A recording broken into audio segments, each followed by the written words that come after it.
فريق الأحلام نمبر 1.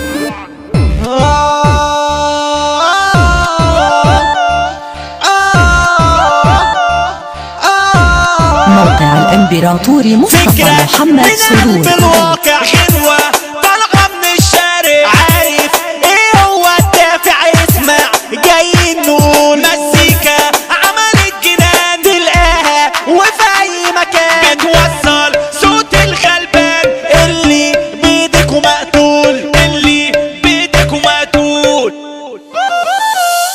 لسانه هتقطعوه، هتخرسوني هتروحوا فين من ربنا؟ انا قلبه وبلدي هتقتلوني هتروحوا فين من ربنا؟ انا شكله هتغيروه، هتسجنوني هتروحوا فين من ربنا؟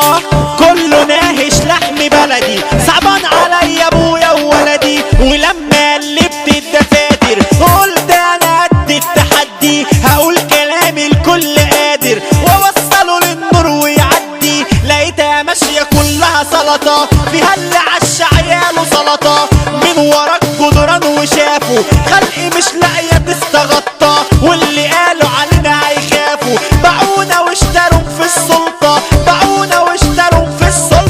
قالوا لي شخلل عشان تعدي معايا واسطة. طب يلا عدي واسطتي، ربي اركن وهدي هنا وذل ودي. طب قولولنا الانسان ايه؟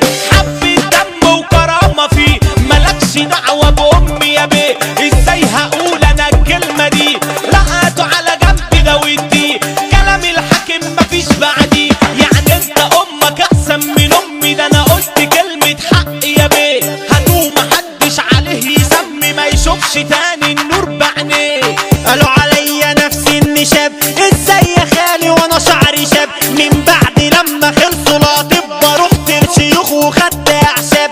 تعبان بيه استنى حبه، ده دوري جاي لكل الشباب. هتقول وظيفه دلوقتي مفيش، دورت مش لاقي لقمه عيش.